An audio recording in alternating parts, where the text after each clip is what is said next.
are, considering PV Sindhu not just won her quarterfinal but defeated world number 2 and London silver medalist from China Wang Yihan. Massive victory for her. Ayaz. It's a very big victory, and the fact that she's now in the semis means you've got a realistic hope of winning a title. Her next opponent is a Japanese number 6 in the world. Number 6 in the world, right. So, if you use linear logic, if she's beaten the number 2 seed, maybe she should beat the number 6 seed. But sport doesn't work like that, as we know. So she'll have to be at her best. A lot of these, all these matches are coming up one after the other. Not too much respite between the matches. As it is, I can understand, or everybody knows that the athletes must be under a lot of stress and tension and anxiety. But sometimes that helps. You're charged up. And don't forget, we've also got Shrikant Kadambi coming up with a match in about, 2.5, 3 hours from now. Yes, but before we move on to Shrikant, we must talk about Sindhu. If anybody watched the game yesterday, it was late at night India time. Early morning today for us. Early morning, right? Yeah. But she was really aggressive, which is not a quality you often equate with Sindhu. I think she's matured. She's matured in the physicality because she's now, I remember seeing her 3 years or 3.5 years back. She still looked like a teenager, right. Which she was. She's just about pushing 18, 19 that time. Now she is a full-fledged, grown-up person with, a certain amount of body of work behind her to her credit. And I think the confidence level is also higher. I think she came to the Olympics very determined. It's not about, again, winning or losing a medal, but putting up your best performance. Sometimes when we talk of athletes like Deepa Karmarkar or Lalita Babar, they better their best, right. And that's what I think is happening with PV Sindhu, and hopefully she'll go one better than bettering her best, right. And get a medal. Right, and you spoke about stamina. Of course, with almost daily matches, stamina is very important. However, in yesterday's match, it was almost, I think, 20-22 at one point. 54-minute match. She showed great physical strength as well. Absolutely. So that's what I meant. That she's grown up. Not just mentally you get tougher, and physically you get stronger because you work that much harder on your fitness and game plan and diet and stuff like that. So I think that Sindhu is probably reaching her peak if she's not already at her peak now. She's probably reaching there. Irrespective of what happens in the Olympics, I think we'll hear more about her in the next 2 or 3 years. Yeah, and she's only 21, so she definitely has age on her side. Absolutely. And she's also a 2-time World Championship bronze medalist, which means that yes, she's been there. She knows what it is to be on the podium. Exactly. So having been and having played at this level means you've got past experience with you. The Olympics pressure is very different, as we know, and the Indian contingent not having done well at all, it will add to her pressure. But it can also make a person or a player or an athlete more determined to do well. And hopefully that is going to happen with Sindhu. That's right. All our fingers crossed. But also a word about Gopi Chand, the national coach. He's always there in the sidelines egging her on. Yes. And he said, interestingly, that she can still do better than this after yesterday's game. But that's what I meant. That I think she is not yet at her peak. So she can get better, maybe in this tournament itself. And I think she'll have to be better than what she was yesterday, though she's playing the number 6 player. Because as you get ahead in the competition, you're in the semis, even the other person, your rival, is equally determined, to get into the final or win a medal for her country. So it's not going to be easy at all. But a word about Gopi, I think that his contribution previously as an All England champion, as a player himself, and then as a coach, there is a kind of a magnificent cluster of players that have come around, badminton players in India. A lot of that credit must go to Gopi. Through his academy, through his mentoring. Sindhu is one of them who's benefited from that. In the past, Saina was with him. Almost all of them, whether you take Kashyap or Shrikant, right. They've all come from the Gopi school. Maybe some have gone somewhere else, but that became willy-nilly the fountainhead of producing badminton talent in India. Right. Interesting you mentioned that, because today on Firstpost we have an article where Sudhir has spoken about how after the Sydney Games in 2000, Gopi Chand was a little disappointed not getting a medal, but he hoped he might be able to contribute in some way for a badminton medal. He's done that at London with Saina, and well, all of us hope that he can do that again with Sindhu and maybe Shrikant. Absolutely. I think, look, our badminton legacy is pretty strong. We've had Prakash, who in my opinion was an outstanding player, and then we had Gopi. We had a clutch of very good, very fine badminton players, including Vimal Kumar, who's Saina's coach now.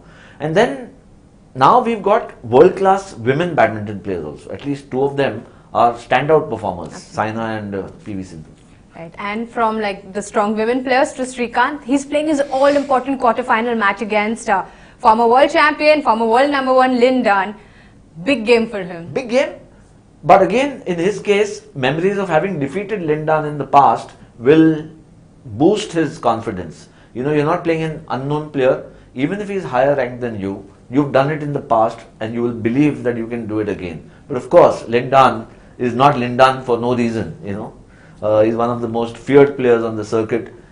It's going to be an uphill task for Srikanth, but hopefully... But if there's anybody who can do it, it's him, having done it before. You know, I keep saying this again and again. The more I see of Srikanth Kadambia, I get so impressed because he's very industrious on court. You know, he is a supremely fit guy. You'll hardly see him surrendering a point without trying. He's not surrendering it. He'll lose it, you know. And then he's also very fit. So I think he's also become better over the last 2 years, you know, in terms of tactics and strategy, which is what helped him in the previous game when he beat the Danish player. So the fact that he's reached this far itself is a good thing. I mean, it's terrific for Indian sport. He'll get into the semis, and if he gets past Lin Dan, then I think he'll be the player to watch. Although I must point out, he might face Lee Chong Wei, which means he's got like the tough end of the draw. But again, you would expect the top players to be at the business end of the event. Right. So well, we all eyes on him, which she said about 5:30 our time the game should begin. But things are not all so rosy for India, Ayaz. Just yesterday news came out that Narsingh Yadav, who's already endured quite a bit of drama in his run-up to the Rio Olympics, is now back again in the spotlight for non-wrestling reasons. WADA, the World Doping Agency, has rejected NADA's conclusion and the clean sheet given to him. The case is right now with the Center for Arbitration of Sport. Correct. And the hearing is set to be on 18th August, just a few hours before his first bout. Tough. He'll be on tenterhooks. I mean, Narsingh Yadav must be sleeping on a bed of nails now, metaphorically speaking. So I anticipated a problem. Right. We've discussed that. How serious it would be, we don't know as yet. But Narsingh Yadav being cleared at the 11th hour, so to speak, by NADA and then boarding the flight to Rio was not necessarily a hunky-dory situation that, now everything is over and he can go and wrestle and perhaps win a medal for us. It is going to be a huge, arduous struggle for him to get into the ring or on the mat. And that's what it's turning out to be. Because WADA is very strict and there's a whole legacy, for instance, what's happened with the Russian athletes. So WADA has been very, very stringent this time, as they should be, about doping cases and instances of doping and how they can stop it. And if WADA accepts what NADA, and frankly NADA's word must have some impact on WADA, otherwise why have a national agency? So world agency can't work irrespective of what national agency says unless they've got some really clinching evidence. But the arbitration process that has also been incorporated is very tough to, at this point in time, to supersede or convince. So that's going to be the challenge. Maybe he will. But look at the plight of the wrestler if he's asked to go and fight 2 hours after he's been cleared or 3 hours after he's been cleared. Absolutely. And he's had a very contentious road. The flip side is, if it is not cleared by the through arbitration, then it's 4 years. Right. And it's also too late for an Indian after demands for a trial, then doping, then with this case. Even if very hopefully we say that he makes it, even if he actually plays his match, would he be in a mental position to give it his all? So, I mean, very difficult to say it. When you think of it, it would be extremely difficult. It will be very, very taxing on him. But sometimes with these athletes, you never know. These kind of athletes, who are international class, what triggers off something within them to go out and exceed all expectations. It's something that what happens with Deepa Karmarkar? Right, absolutely. She is. From nowhere to somewhere is an amazing leap that she's had. It's a quantum jump to international recognition and certainly national eminence. So that is not something, even 2 weeks back, we would have said, no, there's no question, there's no way. I mean, she'll probably be in the heats or whatever, preliminary rounds and back. Good for her experience. She's finished fourth. Right. So as we always say, hope floats for India. But nursing apart, we have two very bright young wrestlers in action today. Women's wrestlers Sakshi Malik and Vinesh Phogat will be playing their first opening rounds and hopefully few more rounds today. Yes. The final will be today. A little bit on these wrestlers, both Vinesh comes from a family of wrestlers, the Phogat family. Sisters, The Geeta has won a Commonwealth medal. So again, all eyes on her. And Sakshi Malik, again a very determined young wrestler. Both of them have dreamed of this. I watched both of them during the wrestling league last December, January. And the Phogat sisters have now become a household name actually. In the north, certainly north of India where wrestling is really big. So I think they've been under the radar, the women wrestlers, but there is a chance of a medal here. It's not, we are not bereft of a chance, but they'll have to be at the top of their form because this is more than the wrestling league. You'll find, athletes or wrestlers who've come from all over the world who may have, a lot of them at that point in time skipped the wrestling league because they were preparing for the Olympics. So we don't know how good they were or they are, but we'll know now. Yeah, but all eyes on them. Also in action will be two more women. Aditi Ashok, the 18-year-old golfer from India. She's said to be a sensation. She's already on the Ladies European Tour. She's represented India at the Asian Games and the Youth Games before. Yeah. So again, a little expectation from her would be around. I mean, look, you're at this level, expectations always have to be there. You're amongst the elite group. So I won't say that there are no expectations in gymnastics and or Lalita Babar in athletics, because Tintu Luka has also been around for a while. She's not a new sensation. She's been around for 7-8 years now, and she was the next big thing 6-7 years ago. So unless she comes up with something spectacular, it may not be as heartwarming as what we've seen from Lalita. Absolutely. But at least she should better her own mark. Right. And speaking of racing, we have to quickly mention Usain Bolt, 200-meter semi-finals. Yes, the showman from Jamaica, as we like to call him. Not the medal as yet, but he just kind of coasted into the next round. He's just too good. About head and shoulders. Head and shoulders. Literally. He's also 6'5". So he's one of the greatest stories in sport ever. In fact, he's inspired a few other athletes. The hurdles winners also from Jamaica who said that he's inspired by Bolt. So Jamaica's really getting into track and field better and better. Look at the legacy. Kids who were born say 2000 and onwards, who may be 14, 15, 16 years old now, they are going to grow up looking at this man and saying, if he could do it from our country, a small little country, why can't we do it? And that's how you set up a tradition or a legacy, and then youngsters emulate. I think that Jamaica has always had good sprinters. A lot of them used to migrate to Canada, some to the US, and then join university, get naturalized, and then start competing on behalf of their other adopted countries. But these guys are Jamaicans who want to be known as Jamaicans and be known as champions. And it's not just amongst the men; it's also amongst the women that they've got a very good crop of athletes and sprinters certainly. And so that is as we've always discussed, that is the one sport they're good at. India just needs to find that one couple of sports for us. They used to be very good at another sport also, which is cricket. Right, and in fact, can't not talk about cricket. Can't not talk about But before we move to the Caribbean cricket, we must talk about Australia's 3-0 whitewash in Sri Lanka. So, the manner in which they lost these 3 tests, in every match they had a chance to turn the tables on Sri Lanka actually. Right. In fact, Sri Lanka were way behind in the points in the rankings, had struggled in England, come back, team on the bend, on the mend, new players. But at home, the Sri Lankans have always been a very difficult proposition, which is why India's victory last year was big, because India hadn't beaten Sri Lanka in Sri Lanka for 20 years. 20 years, right. So Sri Lanka are perhaps the most difficult team to beat at home, perhaps even more difficult than India.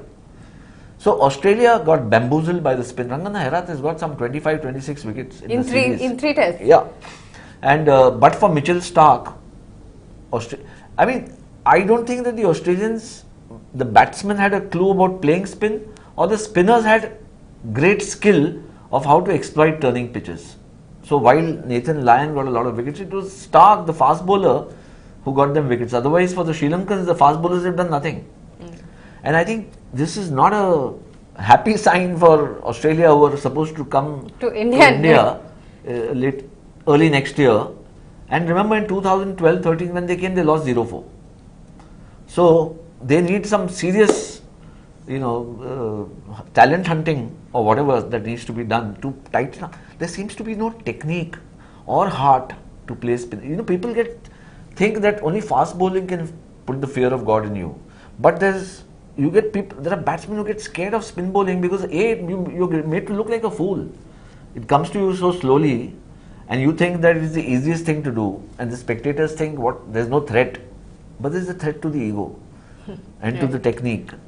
And when you fall repeatedly, match after match, it's a difficult thing to take back home, and it's a difficult thing to digest. Right, especially since they've tried really hard this time, in the sense that they had Muralidharan, they had roped in this great spinner to kind of give them a little edge in Sri Lanka. Obviously, it's not helped. Yes, we've seen that in the results so far. However, I must ask you, Ayaz, what does this do to the ICC Test rankings, the clean sweep? So the clean sweep by Sri Lanka has actually, in a sense, pulled Australia down. So they were top of the ICC ratings or rankings, as you call them, and now India has a chance to get ahead of them, become the number one team if they beat West Indies in West Indies, because it's an away series, so you get more points for that. So this is a great chance for Virat Kohli. And well, the test it starts tomorrow. It starts tomorrow at Port of Spain, which is actually India's favourite ground in the West Indies. In the good old days, we had lots of great performances, and hopefully India can do that. But I must ask you a little about the Indian combination. While the test was won, there was a little speculation about Rohit Sharma's entry into the team, and now his batting spot is again a bit of a issue. What do you have to say about that? So his entry into the team, initially it was thought it is because of Cheteshwar Pujara, who is looking a little sluggish in form as well as strike rate, and you want to kind of ramp things up in the effort to win. So there was logic in it, obviously. But even when Murali Vijay was fit, he was not played, because now you can't drop Rahul. So Vijay was dropped and Cheteshwar Pujara, and in came Rohit Sharma. And there is no fixed batting order, and the team will make every effort to win, which is fine. It's Dhawan or Rahul and Vijay or whoever. I mean, the next is I would want to see whether they get Vijay back or not, because he was the most consistent Indian batsman. And he has been for a while now. After Kohli and Rahane, he's been your best batsman. Right. And he's also been dropped or, benched for a while. So Rahul you can't drop. Dhawan has looked iffy. The advantage with Dhawan is that if he gets going, he scores at a fair clip, and he gives you a right-left combination. The left-right combination. Right. So there are, it's interesting theories being played around with. And I think, to an extent, I agree with Kohli and Kumble, since both would be a party to it, that the best time to do all of these things is against a weak opponent. Right. The second half or the latter half of their careers, when they would come lower and lower. So, in that sense, it's not wrong.